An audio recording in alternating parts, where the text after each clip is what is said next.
Đàm Vĩnh Hưng là quay làm. Dạ, Đàm Vĩnh Hưng có tới đây rồi. Hưng tới đây. Wow. Ăn 2 tô. Ăn 2 tô luôn. 2 tô. Thanh Di cũng 2 tô. 2 tô. Dạ rồi, con cảm ơn hai cô.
Hi, xin chào cả nhà, Gia Phú và Mẹo rất vui được chào đón cô chú, anh chị cùng tất cả các bạn đã đến với team Phú Travel.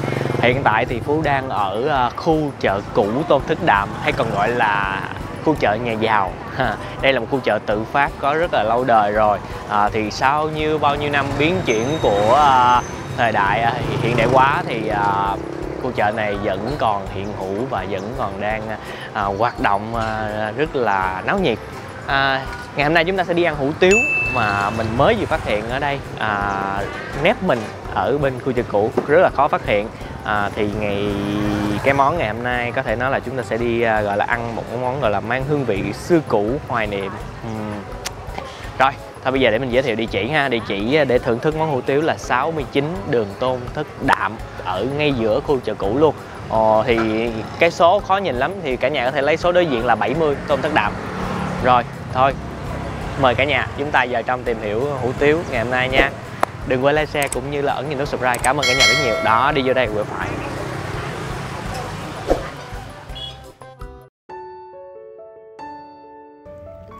Nếu món phở Việt ngày nay là món thành công rực rỡ nhất trên thực đơn toàn cầu thì nói không ngoa, món mì tàu ở Sài Gòn cũng làm mưa làm gió không kém. Chính xác hơn, phải là món mì tàu chợ lớn được chế biến theo công thức gia truyền từ những gia đình cư dân gốc Hoa đã sống lâu năm ở miền Nam. Ngày nay, ẩm thực của người Hoa không chỉ có ở khu chợ lớn mà còn nằm rải rác ở khắp các quận khác nhau.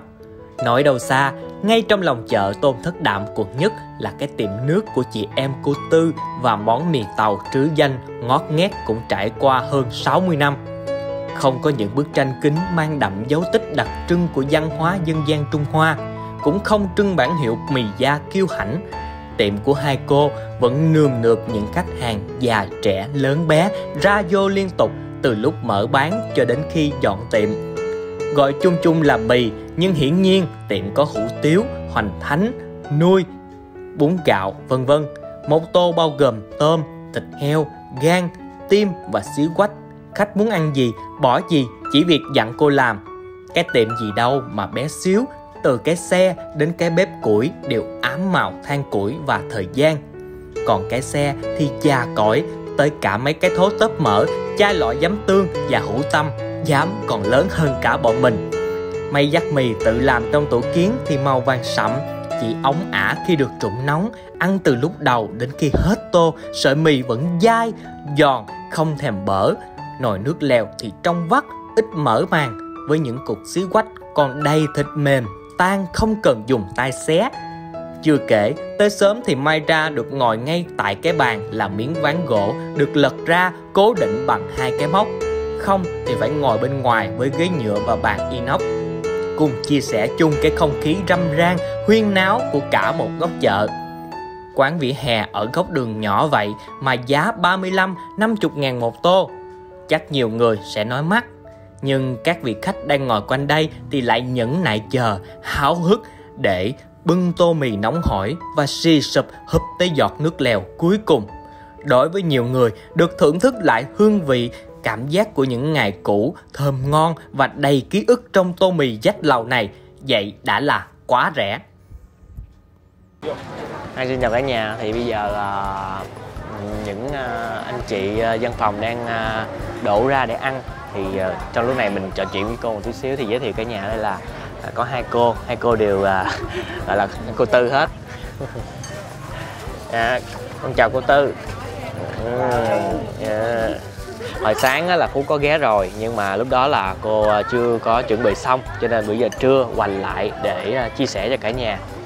Cô Tư ơi, là mình xe hủ tiếu của mình là coi như là chính xác bán từ mấy giờ vậy cô Tư? Trả lời chứ. Trả lời đi đó. 8 giờ. Dạ 8 giờ sáng. 8 giờ sáng tới 3 giờ chiều. 3 giờ chiều thôi. Mình có nghỉ ngày nào không cô Tư? Thì bữa nào mệt mỏi thì hai chị nghỉ cho hơn một ngày. Dạ, chứ ngày chay mình vẫn bán đúng không? Ngày chay vẫn bán.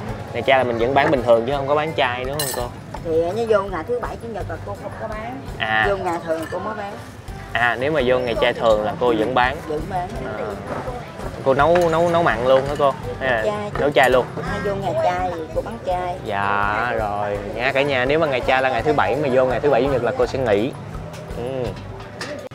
Rồi mời cả nhà chúng ta nhìn không gian ha. Thì không gian thì mình sẽ ngồi ăn ở trên ngay chiếc xe này như vậy luôn, hoặc là có hai cái bàn thấp ở ngoài để chúng ta có thể ngồi nữa. Ồ, có khách ngồi rồi. 7 em hả?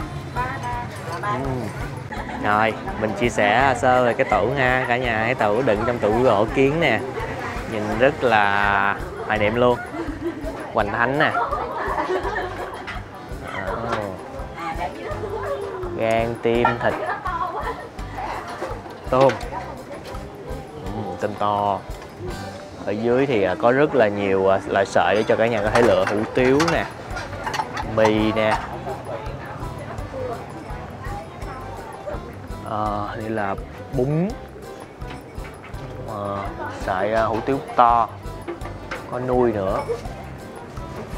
Em có nghe là có bún gạo nữa đó cả nhà. Dạ bún gạo hết rồi. Dạ rồi. Dạ con gọi đi con nghe.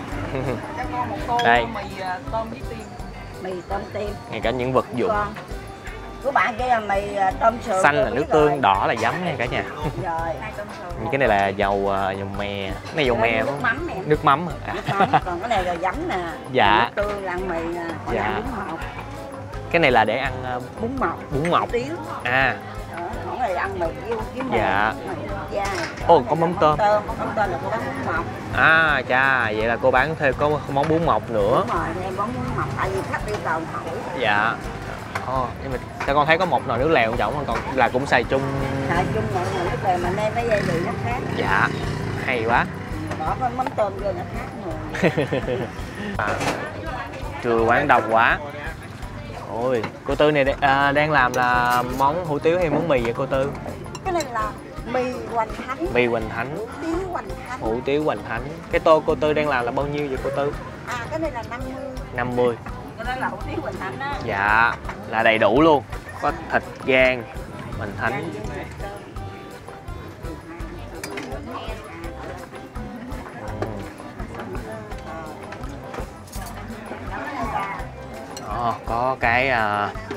Có cái tóp mỡ rất là ngon đó cả nhà ơi.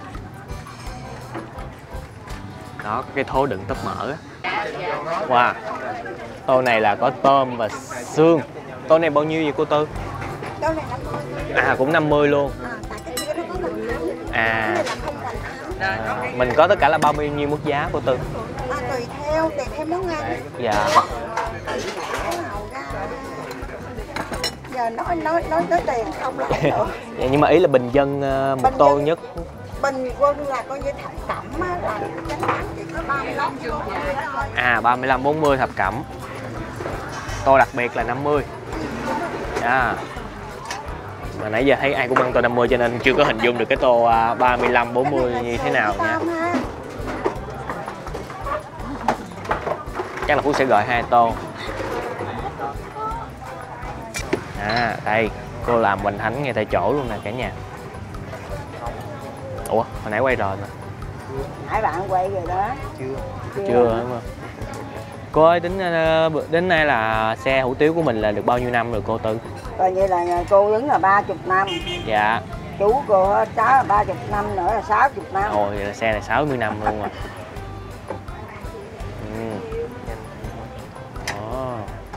Cô đã thấy được cái tô 35.000 rồi. Một lát thì sẽ là tô này 35.000 nè, phải không con? Đây tô 35.000 này cả nhà. Một con tôm thịt nha, cảm ơn bạn. Tới mình rồi cả nhà ơi. Dạ, không mày vô đi. Cuối cùng cũng tới nhà mình rồi phải không? Dạ. Cô Tư làm cho con là một cái tô hủ tiếu là 35 và cái tô hủ tiếu mì 50 nha cô Tư. Đây mình cùng nhìn lại ha. Trời ơi, đồ ăn nãy đang nhiều, bây giờ khách vô cái là vơi bớt liền luôn.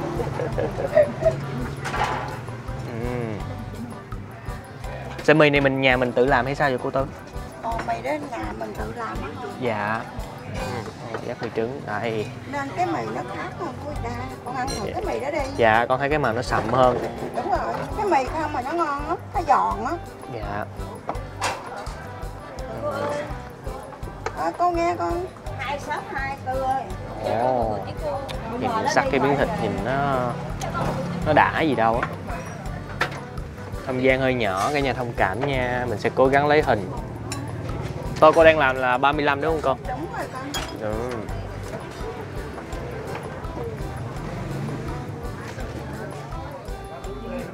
Cái 50 con lấy mì, con lấy hủ tiếu. Dạ, hủ tiếu mì. Hủ tiếu mì. Cô Tư cho con hỏi này là mình có phải người Hoa không cô Tư? Đúng rồi. Cô Tư người Hoa luôn, vậy là xe hủ tiếu này người Hoa nha cả nhà ơi. Đó, có cái đó mới ngon á. Tóp mỡ. Ồ, cái này là có hành phi và tóp mỡ luôn phải không cô? Tỏi phi. À, tỏi phi.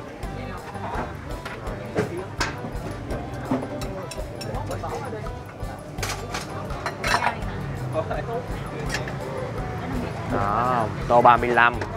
Rồi, cô làm tiếp tô 50 luôn. Cô trụng á. Con có tính tiền không? Con nói cho con tính. Dạ, 50 là sẽ có một cục xương đúng không cô? Không, cái đó cô cho con mấy em. Ồ. Vậy là tô 50 là không có xương đúng không cô? Cô lấy cho con làm. Dạ. Thêm cho con luôn. Trời ơi. Dạ, Phú được thêm nha cả nhà ơi. Lát hồi mình để cục xương ra. Để cho... À dạ đúng rồi. Cái này là tại 35 nè. Dạ. Để cho nó đúng á cô. Nhiều khi người ta xem người ta mất không. Dạ. Cô dễ thương quá. Ồ. Tim, gan và thịt, tôm. Wow. 3 con tôm nhìn ngon lành. Cái tỏi phi quá chất lượng, đẹp.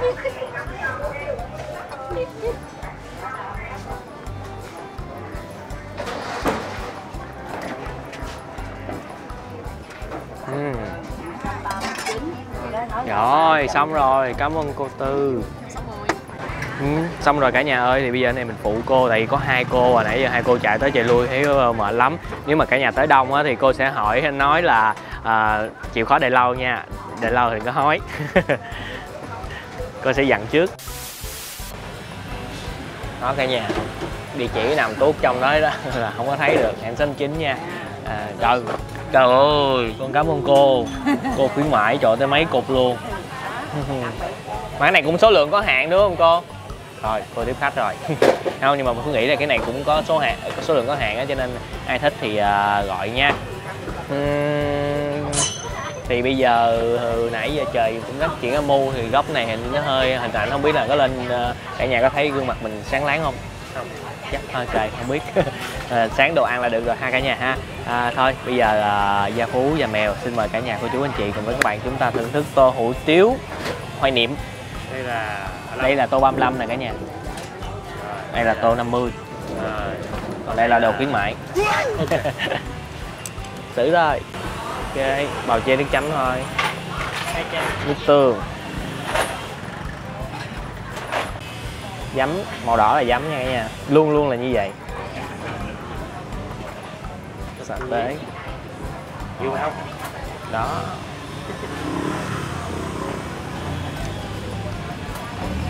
Rồi. nhiều vị sa tế quá trời luôn, cay lắm. Thêm nước tương vô cho nó mặn mặn. Ôi nhìn tô hủ tiếu nè cả nhà ơi, 50.000 mà rất là chất lượng, có tỏi phi và tóp mỡ nữa. Hồi nãy cái lê chan thì chỉ là chan nước gì thì mình không biết là nước gì, nước bí truyền á, không, hình như là nước thắng mỡ. Đây nước lèo trong luôn đấy nha.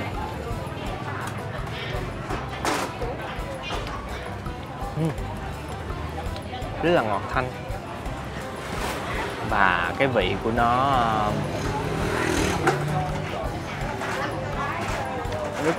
không đúng cái kiểu vị mà hồi nhỏ xưa xa lên xa lắc mình ăn đó cả nhà, vị của hoài niệm hết.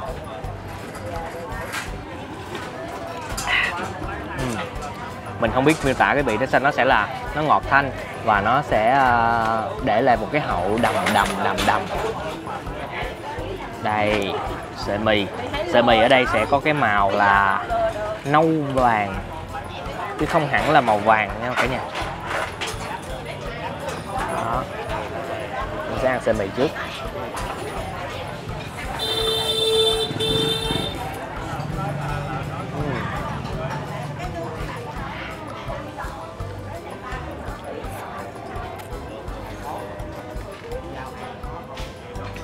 Mình sẽ giòn nhẹ nhẹ. Mình ăn sẽ vẫn cảm nhận cái vị bột xíu. Rồi.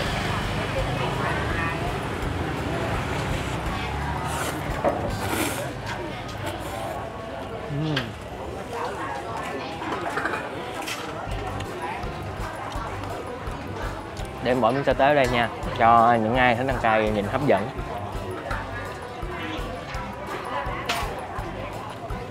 Thì mình chia sẻ về cái vị trí ngồi tí xíu nha. Thì cả nhà nếu mà có ngồi vị trí của Phú á thì né vị trí này ra. Nói chung là ở khu chợ thì cái vị trí này nó sẽ có hơi có một số cái mùi ẩm một tí xíu. Đó, cả nhà mình ngồi mé bên kia nó đỡ. Rồi, đó có sa tế vô nè. Sa tế ở đây cay lắm nha cả nhà ơi. Bỏ có một chút xíu à. Cái giờ nó sặc liền luôn á. Húp nhẹ rồi đó. Đây có tỏi phi và tóp mỡ.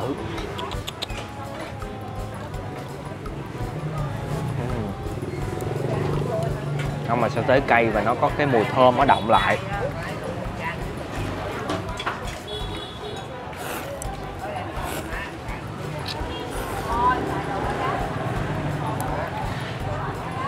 Miếng gan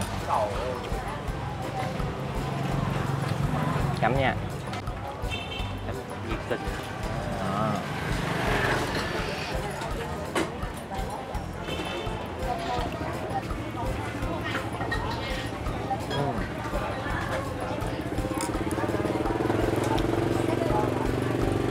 Tim thịt. Tim.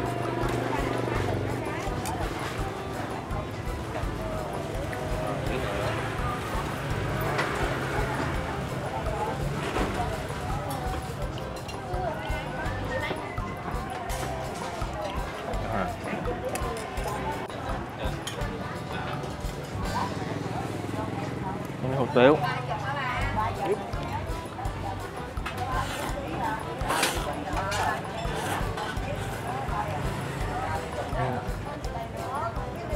Mình nghĩ ăn mà thích ăn cay đó, ăn rất là đã luôn á. Cái trái tế nó cứ cay nồng thơm bay. Đây 3 đại ca quá sẽ đã. 50.000 cho 3 con tôm. Còn cái này mình thấy là nó cũng xứng đáng với giá tiền. Đây là khu quận nhất nữa.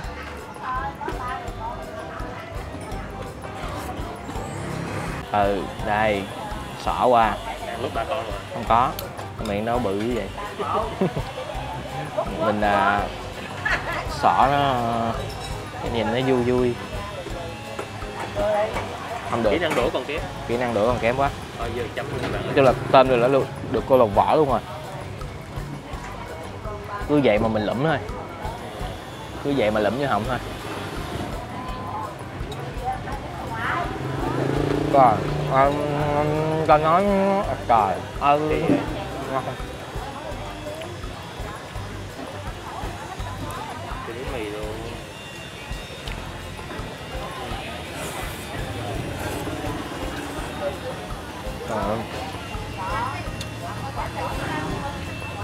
Quên xíu quên đồ khuyến mãi bên đây. Đen quay.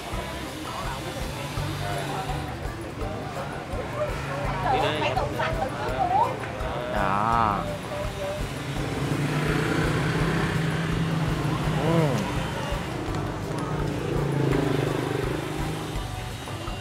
Đó. Cuối nha cả nhà ơi.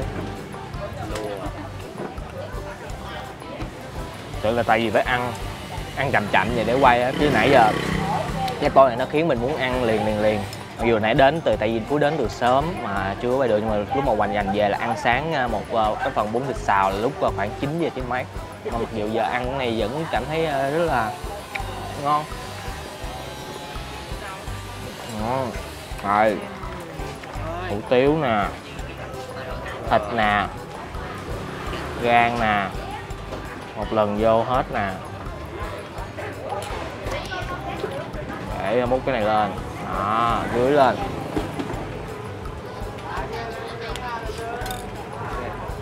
Bình tĩnh, cả nhà bình tĩnh manh động khúc này nha.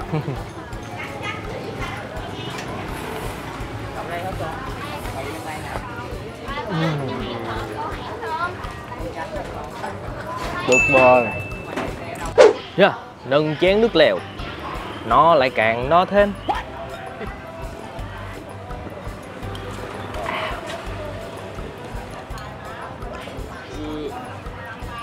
Chết rồi. Căng thế. Cô Tư, vậy là quán xe của mình là 60 năm rồi. Đúng rồi. Thời gian lâu vậy chắc là cũng nhiều nghệ sĩ đã từng tới đây hả cô Tư? Đúng rồi. Có ai từng tới rồi cô?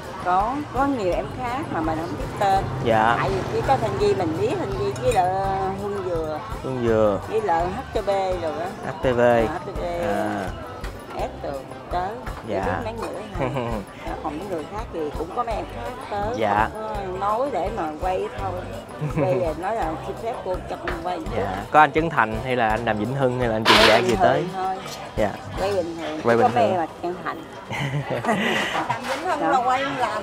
Dạ, Đàm Vĩnh Hưng có tới đây rồi. Tới đây. Wow. Ăn 2 tô. Ăn 2 tô luôn. 2 tô. Thanh Di cũng 2 tô.